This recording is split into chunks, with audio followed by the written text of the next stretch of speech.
get into the true crime, however, I would just like to welcome you all back. If you are already members of the Space Fam, love you so much. Thank you for being here and learning about these cases with me.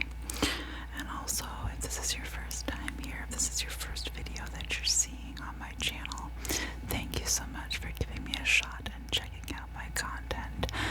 We largely talk about true crime, unsolved mysteries, spooky things of that nature on our channel. Tonight we are going to be doing a true crime video, but if you like those types of content, those subjects, sorry, I've been up for a while and it's been a long weekend, lots of fun, but it's been long.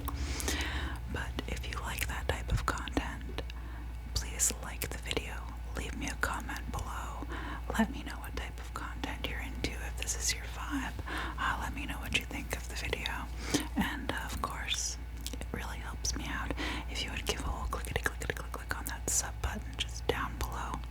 So without further ado, welcome everyone, and we're going to get into tonight, today, this evening, whenever you are going to be watching this video, whichever time of day it is.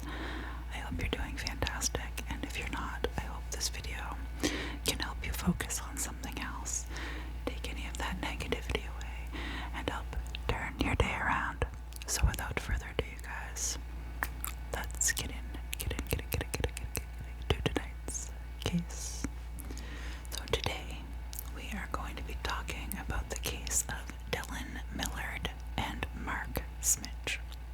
Now, these two men were from Toronto, Ontario, and they are two Canadian convicted murderers.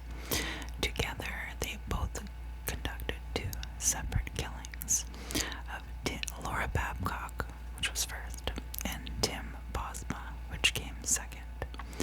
These murders were committed about a year apart from one another.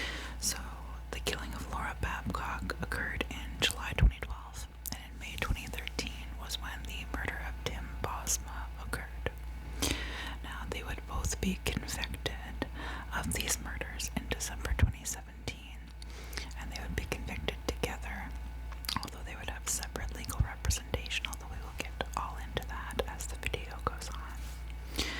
So, other than that, Dellen Millard would also be charged separately for the first-degree murder of his father, Wayne Millard, who was murdered in 2012, but it was initially ruled a suicide based on information that Dellen had given the police at that time, but it was later overturned and ruled that the death was attributed to the actions of Dellen Millard, so he would also face further charges for the murder of his father separately from Mark Smich. So, where did this story start? We'll get into a little bit of backstory for the both of the men and how they came to be acquaintances and how they came to face murder charges together and end up spending pretty much the remainder of their lives in jail. Dellen Millard and Mark Smich led entirely different lifestyles before they came to be acquaintances with one another. Dellen led a very privileged and blessed life, where Mark had a very opposite experience of his life growing up into adulthood, and it would carry over into his adult existence, as you can tell. So Dellen was born on August 30th in 1985 to parents Dwayne Millard and Madeline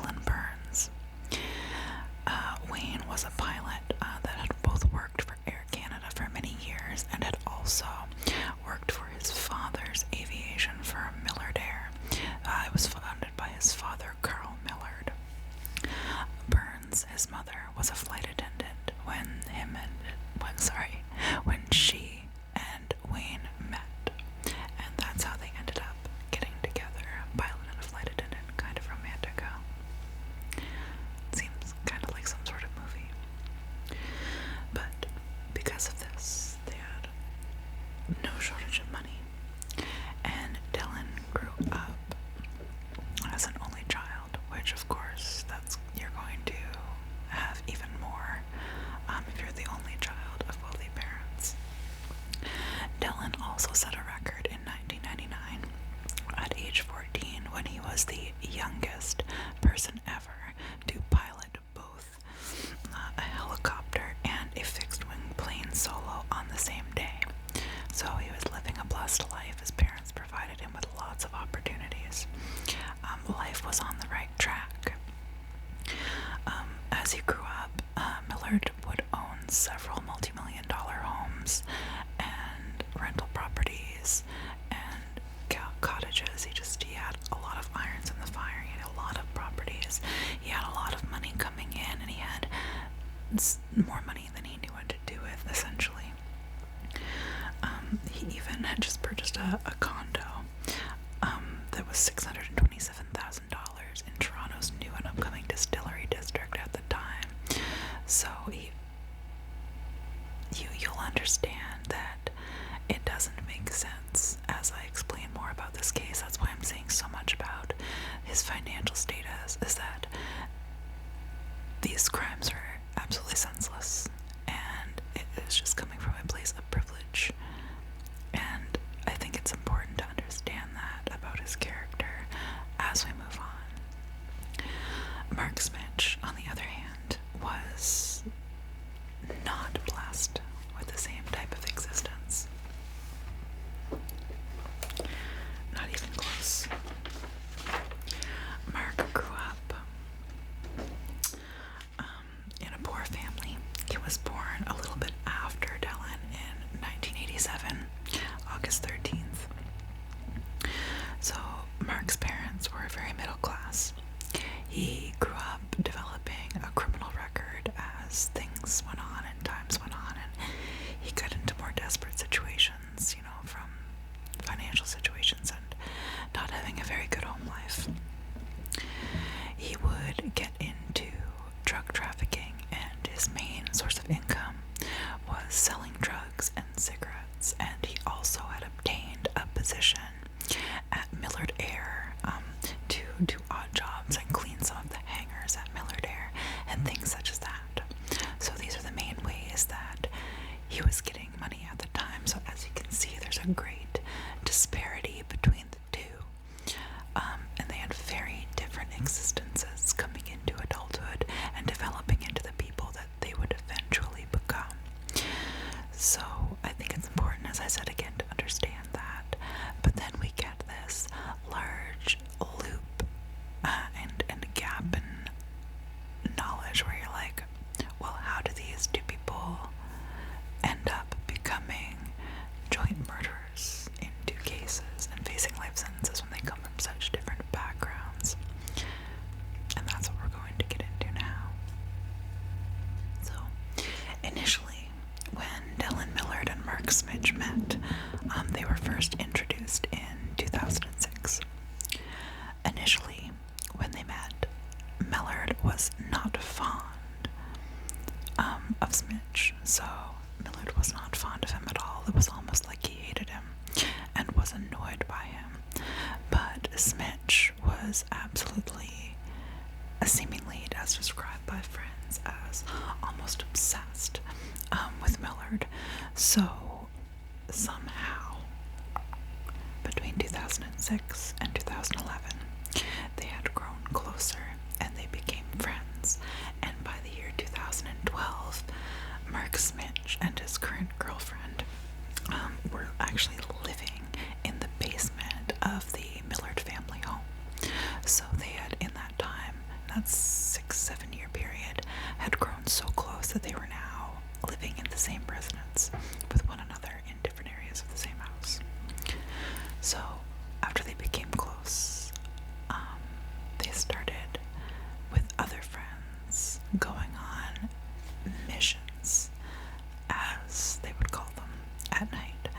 Now they would have some other friends of ill repute join them on these missions, which were essentially, they would go out in the middle of the night on jaunts together to commit crimes and essentially robberies. I wonder if these guys had recently seen Fight Club. But so they would go out and they would steal vehicles and trees, even just stupid things, tractors, lawn equipment, lawnmowers. They would steal the stupidest things that Dellen Millard obviously could fund if he needed to purchase them, but it was just for the thrill of the actions of committing the crimes, I believe, because there was no reason that they needed to go out and steal these items. It was just a personal choice that Dellen Millard made, that we're going to go have some fun by stealing other people's possessions. So I think they were influencing each other all in a negative way, and perhaps Dellen Millard's life of excess and probably limitations on ever hearing the word.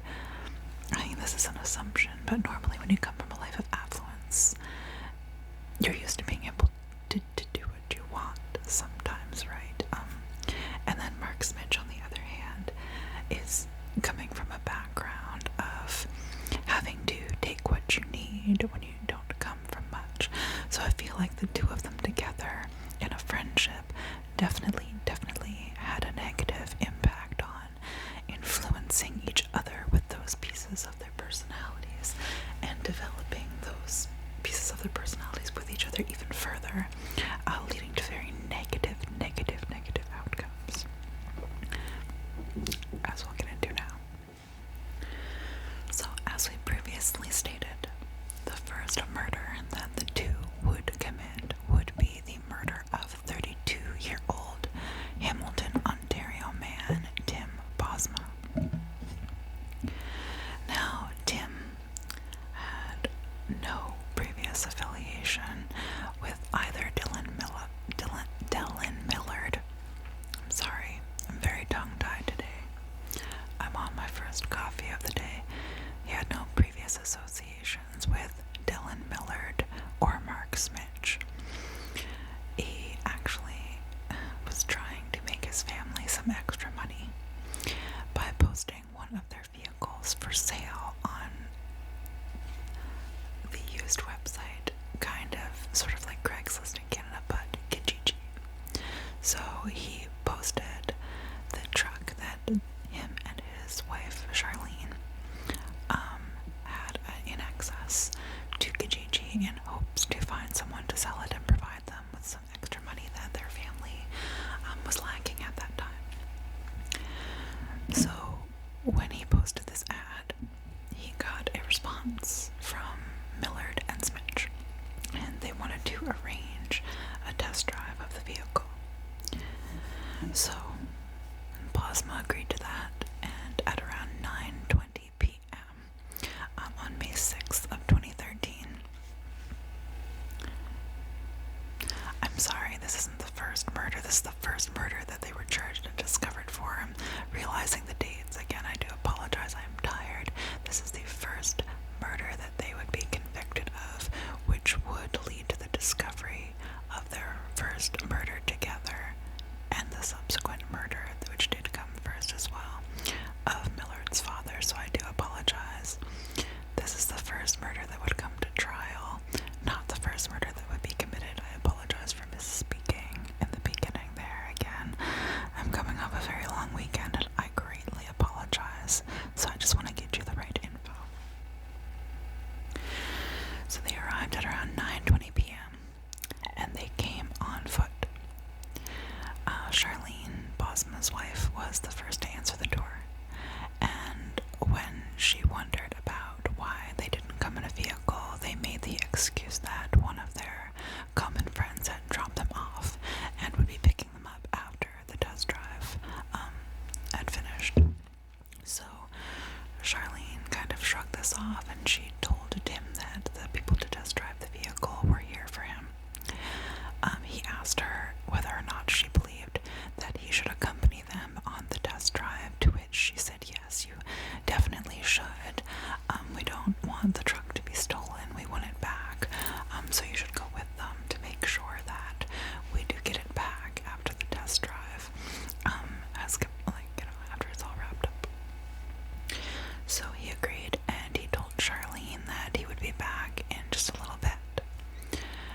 several hours went by, and Charlene had not. Sorry, neighbors. We lived in an apartment. So after several hours had gone by, and Charlene had not heard anything out of either Tim or any of the other men, no one had come back after the test drive. The truck wasn't back. No one was back. She called the police and reported Tim missing. She also took to social media to create a campaign to find Tim, and soon a whole community was out looking for him. She also made a very passionate and heartfelt plea in a press conference that she gave on May 8th, where she begged for Tim's return. Now, that was so heartbreaking because the words that she said during this press conference are so true. It's so dumb.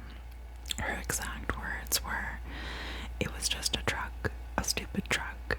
You don't need him, but I do. Our daughter needs her daddy." You guys, it was just a stupid truck. And it's not like anyone even needed it. It could have been purchased. This was just unnecessary. And Charlene and your daughter, if you ever happen to hear this, I am so sorry. I am so sorry that those horrible, selfish men took that person from your life, that important person. I'm sorry. That hurts my heart for them.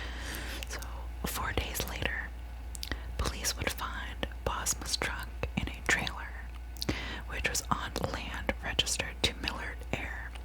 So at this point, since Wayne Millard was no longer with us, the land belonged to Millard's mother. The truck had been totally stripped inside and had been attempted to be cleaned, but gunshot residue and traces of blood were still present in the truck. So we know what happened there.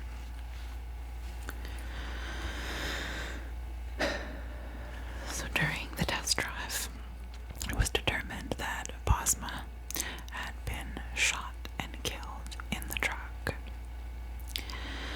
It was not known, and it still isn't known for 100% certainty, which of the two men pulled the trigger that ended Tom Bosma's life. But it was one of the two, and they were both present. Remains were later found on the Millard family farm in the incinerator of a male, but I'm very sorry to say that they were so badly charred from being in the incinerator that they couldn't be identified by DNA testing. So it was ruled that they were the remains of Tim Bosma, but unfortunately they were not in a very good condition. And again, I'm so sorry for that. That's just positively awful. So in their investigations, police had also found a burner phone that had belonged to the two men. They had found this phone when initially completing their searches around Tim Bosma's home when Charlene had reported him missing. They found this burner phone, and they discovered that that was the way that they had contacted Tim Bosma to book the test drive from the vehicle, for the vehicle, rather.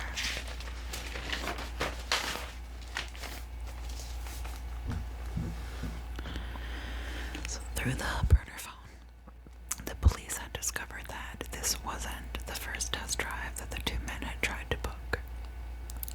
They had arranged for a couple of other test drives around different areas of Ontario, but they had never linked up with the other people. They had been late, and they had failed to meet at the right time. So the first meetings and the first test drives had never taken place. They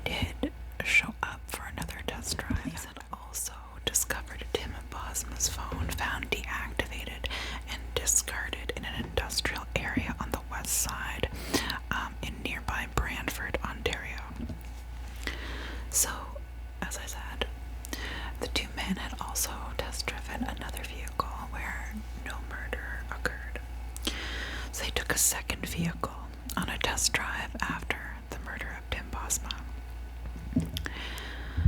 Now, the people who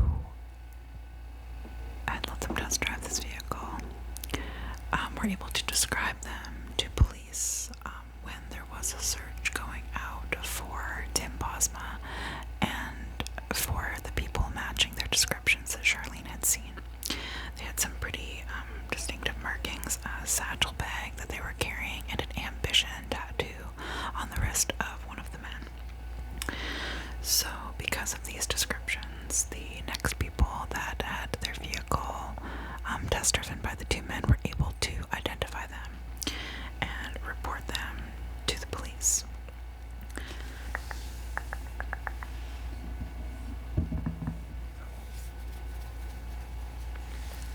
So, after all of this was found, Dellen Millard was the first person arrested. So he was the first person arrested because the truck was found on his family property. Everything kind of more led to him. The description fit him, so he was the first one to be arrested. And then after about a week, on May 22nd, Mark Smich would also be brought in and be arrested after some surveillance footage was found that also tied him into the whole case as well. So by May 22nd, both of the men would be in custody and would be facing charges of first-degree murder in the case of Tim Bosma. So,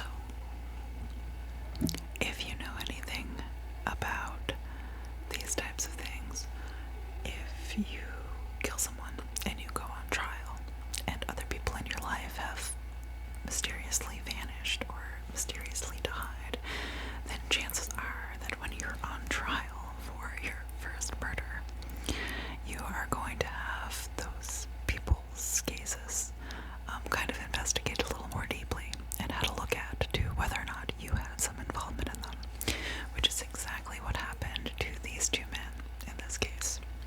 So as I had said before, I misspoke and said that Tim Bosma was the first murderer when it was really, as I said, the first murderer to be brought to trial. The first murder that the two had actually committed was of Dellen Millard's ex, Laura Babcock. This murder had occurred in July 2012, just when it was first reported that Laura Babcock had gone missing by her friends. So all that we really know of Laura Babcock was that she was dating Dellen Millard at the time of her disappearance. Well, not at the time of her disappearance, previous to her disappearance. We'll get into all of that. And suddenly, in 2012, she went missing. From her friends, we know that she was described as being typically a friendly, bubbly, upbeat, positive person. But internally, she did struggle with a lot of depression and anxiety. And if you have any idea what living with that is like, you know that it can be very difficult and lead to a lot of problems that you struggle with internally. So, Millard and Babcock had dated in 2009. So, between 2008 and 2009, they had conducted a relationship. And then they had broken up, and Millard had gotten with Christina Nucha. I apologize if I'm mispronouncing that. It's a new last name for me, but I believe it would be Nucha.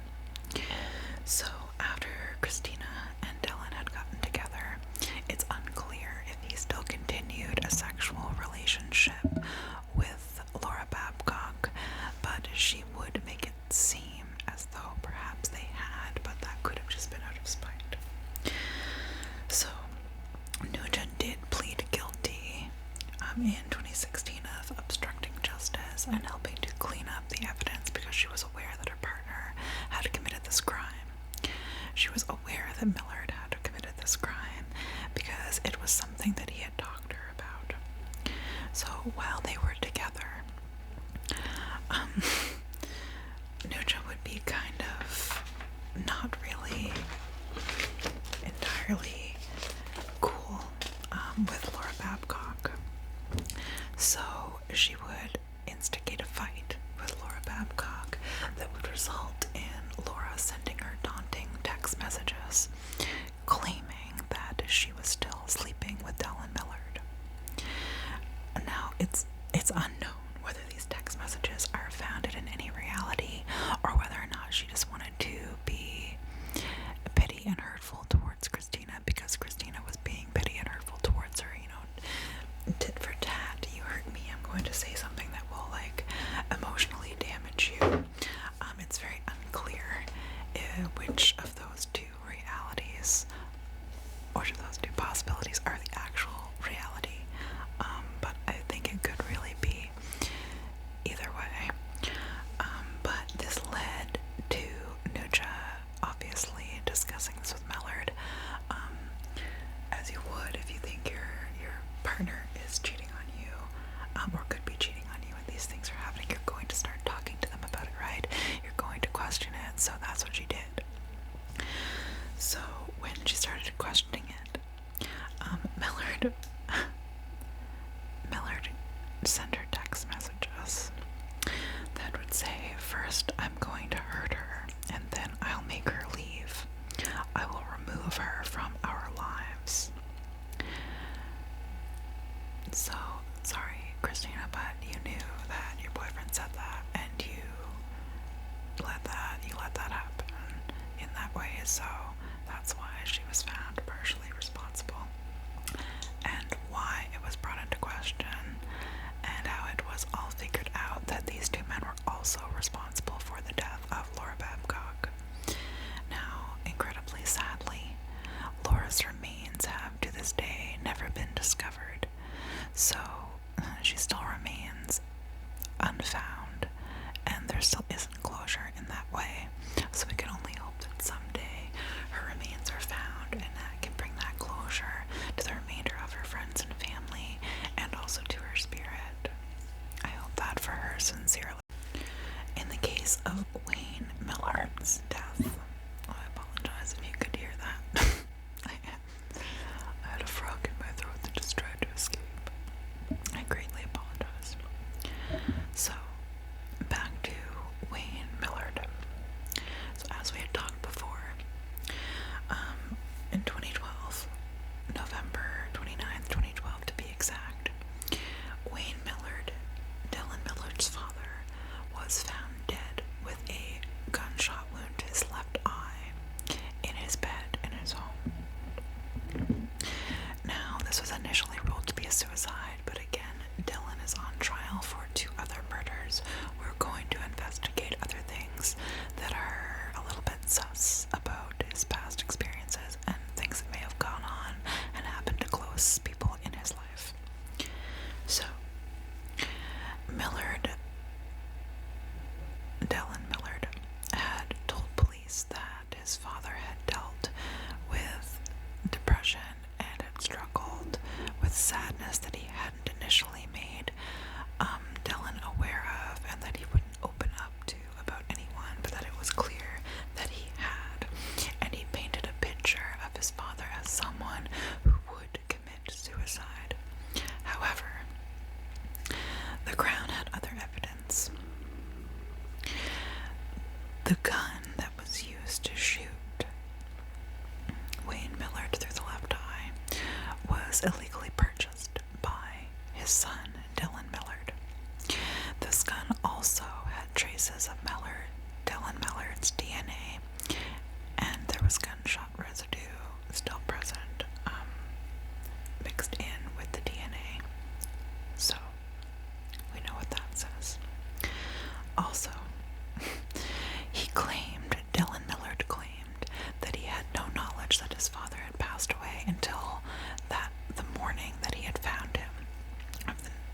So he claimed that he had not been at his father's house until that morning when he discovered his father, and then had called 911. And this was determined by his phone records to also be a complete fabrication. His phone was found to be pinging off of cell towers and picking up from Wi-Fi at his father Wayne Millard's home from around 1 a.m. to just after 6 a.m. that morning.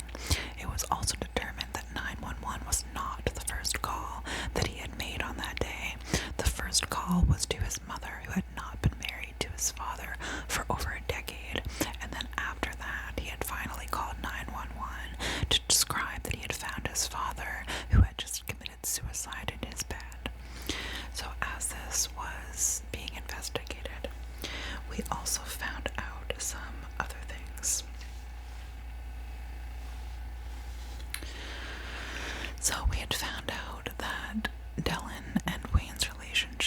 was had more trials and tribulations than anyone had really known. They didn't really have the same goals for Dellen in line, and this caused frustrations. Dellen also claimed to not want any part of the new parts of the aviation company and things that Wayne was coming out with and wanted him to be a part of. There was just a lot of butting heads in that situation. So through ending up representing himself in these cases, he really did shoot himself in the foot, but no one really wanted a part of his legal representation, and he didn't have the money to pay anyone to do it. So he was big feeling enough and thought that he could stand in and represent himself, but none of it ever really worked out that well. So now we'll talk a little bit more about the trial and the sentencing and where the two are now. So at the first trial, for the murder of Tim Bosma, Dellen Millard and Mark Smich had entirely different legal representation. They were both facing the same charges, but they were both claiming that different stories were the way that things went down.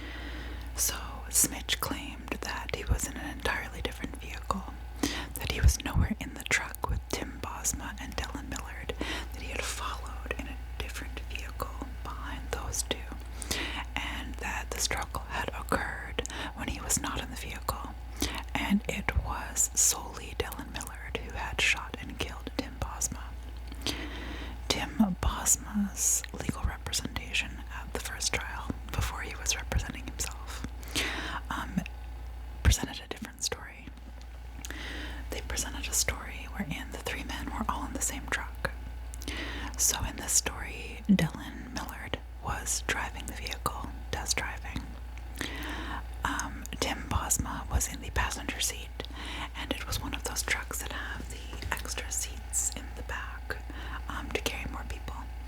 So an extended cab, I think you call it. So in the back behind Millard was Smich. So at some time during the test drive, Millard was driving and Smich had pulled a gun on Bosma, and he let him know that they were planning on stealing the vehicle. A struggle ensued, and Smich had shot Bosma accidentally. So neither of the two stories match. Neither of the two were ever found to one be right and one be entirely wrong. They both stuck to their guns on these stories, but in the end, it was founded that both men were present. Both men did take part in this killing, so both were going to be sentenced to 25 years in prison. Sorry, no, a life sentence in prison. So life without eligibility of parole for 25 years, so they would serve a minimum of 25 years for this murder. So when the two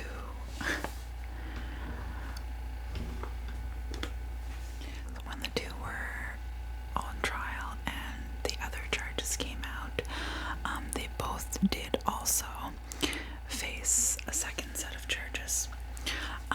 Dellen Millard and Mark Smich were also charged to a second life sentence in the death of Laura Babcock. So with this life sentence, they would both have to serve 2 consecutive life sentences, so with no eligibility parole for 25 years. So that would mean that they both of them would have to serve a minimum of 50 years in prison before ever being eligible for parole. So this would put us at the year 2063 before either would ever be eligible to walk the streets again.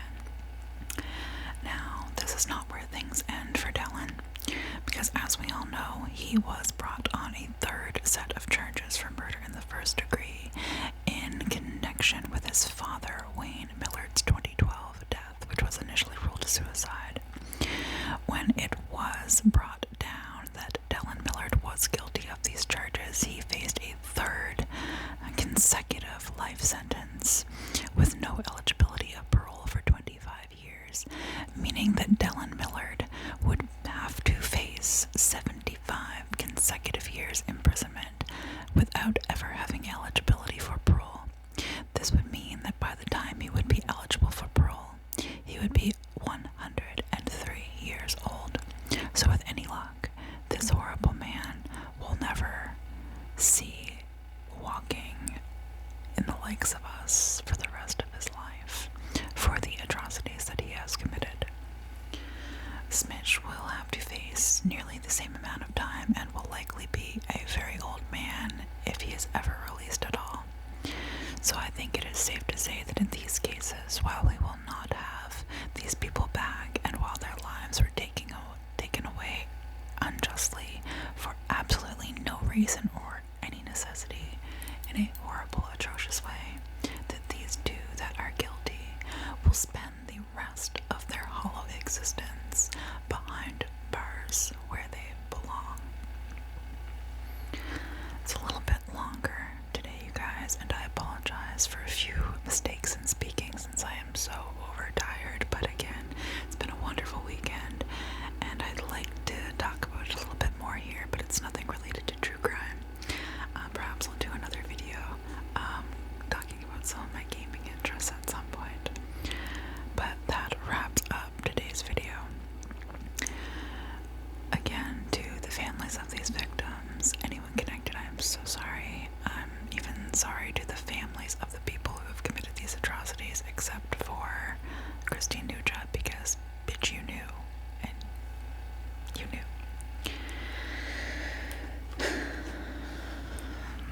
So there you go, guys. There's another case in the books. I hope that you were able to focus in on something else, learn something new, have that takeaway from anything that may have been going on in your mind individually today. And I hope that you have a wonderful day, night, evening, whenever it is that you've listened to this, whatever else you have to face today or tonight. I hope it's positive. I hope it's wonderful. And I hope to see you all here again next time. Again, it really helps me out if you like and leave me a comment. And if you like the content I do here, please do hit that click on that subscribe button just down there, just under the video, the little red button. It means the absolute world to me to have you be a part of the SpaceFam here, learning new things with us every week. So until next time, guys, this has been the case of